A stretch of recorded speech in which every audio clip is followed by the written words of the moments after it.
The Winter War by Priscilla Shirer with Gina Detweiler. Chapter 33. Whack-a-mole. Ivy and Finn crept along the edge of the mountain in search of the spring they had found the last time they had come to Ahoritas. They were constantly on the lookout for Ascalon patrols and ice snakes that might be hiding in the snow, but they saw no trickles of water flowing under the ice. Everything was frozen solid. "Maybe it's gone," Ivy said. "Maybe the water's all frozen and the spring is sealed up." "Then we're in trouble," said Finn. Ivy put her hands on her hips. "You're supposed to say, 'Of course it's here somewhere. Just keep looking. We'll find it.'" "Huh," Finn said, straightening to look at her. She sighed. "Never mind. I just needed some encouragement, that's all." The roar of an Ascalon suddenly filled their ears. They crouched down and froze, holding their breath. The Ascalon came into view and lumbered past them. Then it stopped, and the engine went quiet, like it had turned itself off. "What's it doing?" Ivy murmured. "Waiting for something to move," Finn said. "Great. We'll be stuck here until it goes away." "Maybe. But if Thane's in that thing, we might be able to end this war before it starts." "What do you mean?" But Finn was moving, crouched low to the back of the Ascalon. He suddenly rose up from the snow and jumped on top of the machine, climbing his way to the top hatch. Ivy stifled a scream. Finn extended his sword and pulled open the hatch. He stared down, puzzled. Then he looked over at Ivy. "It's empty," he called. The Ascalons came to life, spinning its tracks and throwing out ice webs. Finn jumped down from the back of the chariot and ran like the wind, barely getting away in time. "Run!" he cried. The Ascalon had started to turn to come after them. Ivy and Finn ran toward a snowbank and dove in head first. The Ascalon kept coming, skirting the snowbank and continuing on its way. Ivy let out a breath. "What did you think you were doing?" she said, annoyed. "It was empty. There was no driver." "Yeah, so? So how is it moving at all?" Ivy thought about that. Maybe remote control, like a drone? "Yeah, that's what I'm thinking too." "You could have gotten us killed," Ivy glared at him. "Oh, sorry. Well, we'd better find that spring before that thing comes back." "Tell me something I don't know," Ivy huffed. "Hey!" Finn put his hands up in mock surrender. "Don't bite my head off." "Sorry, I'm just freaked out right now." "That makes two of us." They kept going, keeping their heads down, their bodies as low to the ground as possible to mask their movements. Ivy wondered where Christian and Collie were right then, probably hiding out in the woods with the other warriors while the Ascalons patrolled all around them. "I think we've walked around the entire mountain now," Ivy said in a frustrated voice. "I give up." "Can't do that," said Finn. Then he gave her a huge smile. "I bet it's right around the corner. Come on, one more step." "Very funny," said Ivy. Just then, Finn took a step and his foot fell right through the snow. The rest of Finn followed, disappearing in a puff of snowflakes. Ivy gasped, ran to the edge of the hole, and fell to her knees, peering into the darkness below. "Finn! Finn, where are you?" "Here," came the weak, echoing reply. Ivy couldn't see him. "You're okay?" "Yeah, I'm okay." "What's down there?" "It's a tunnel," said Finn. "You mean like the last time?" "There's no water, only ice. Green ice." "Green ice?" "Hang on, I'm coming down," Ivy said. She threw her legs over the edge of the hole, took a breath, held it, and jumped. "Land on your feet," she thought to herself all the way down, which was farther than she had expected, and yet she did. Ivy had once been to a big city where they had subway tunnels and underground to get from one place to another. This tunnel looked like that, except it was made of ice. curvy waves of glowing green ice, like an upside-down ocean on a windy day. Whoa, she said, staring around her. It doesn't look like the tunnel we were in the last time, but it might still lead to the pool, said Finn. I think we should follow it. Ivy looked both ways. They were exactly the same. Which way? As if in answer, her breastplate began to blink. She turned until it glowed steadily. She pointed. Looks like we're going this way. They walked side by side, their boots sprouting cleats that gripped the smooth ice under their feet. This ice used to be a stream, Ivy said. Everything is getting more frozen. Winter is spreading, Finn added. The pool might be all frozen too. What happened to being encouraging? Ivy asked.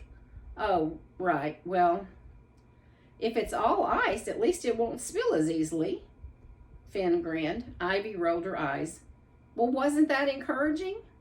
Ivy shook her head and turned away. All around them were strange groans and creaks, the ice above them shifting and cracking. What's going on? Ivy asked, gazing up in consternation at the tunnel ceiling. I don't know, but I don't think it's good, Finn said. Then he checked himself. Oh, it's probably nothing, just the ice moving and shifting over our heads. The farther they walked, the darker it got, until they could no longer see the green ice over their heads. We're going under the mountain now, Ivy whispered. Well, at least that's the right direction, said Finn. He was trying hard to be positive. In time, their only light came from the glow of their breastplates.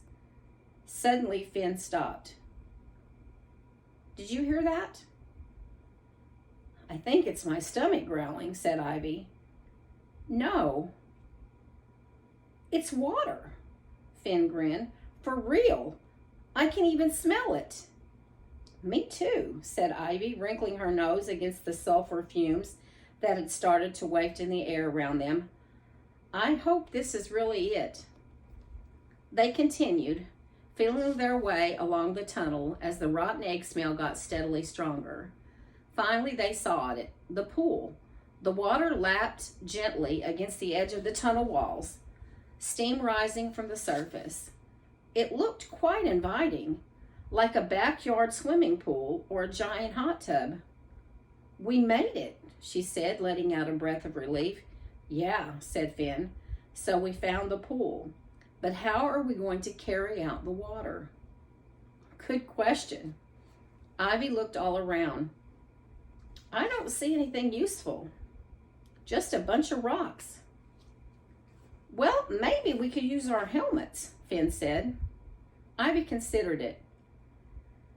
Maybe, but then how will we protect our heads? Good point.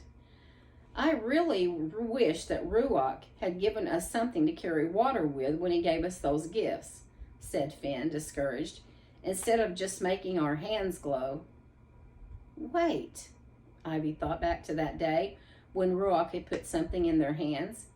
It had looked at the time like nothing, just a flash of light. But when she had said she couldn't see anything, Ruach had said something she only now remembered. She looked down at her hands. She took a breath and held them together straight out in front of her, palms up. What are you doing? Finn asked. Ivy didn't answer. She waited. Then she felt a warmth in her palm, a tingling, and a glow rose up from her skin as it had that day Ruach had touched her hands. And then, to her surprise, she saw something. A small clay pot with a rounded handle and a tapered neck with a stopper in her hand. Finn gasped. How did you do that? I didn't do it, Ivy said aloud. Remember what Rue said when I told him I couldn't see anything? You will in time, Finn said, repeating the words he now remembered. Let me try that. He too held out his hands, and they were instantly filled with another pot. The pots looked very old-fashioned, like they'd been sculpted by hand long ago in another age.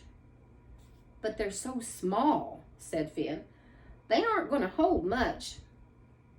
This is all we've got, said Ivy. It has to be enough. She glanced at the water.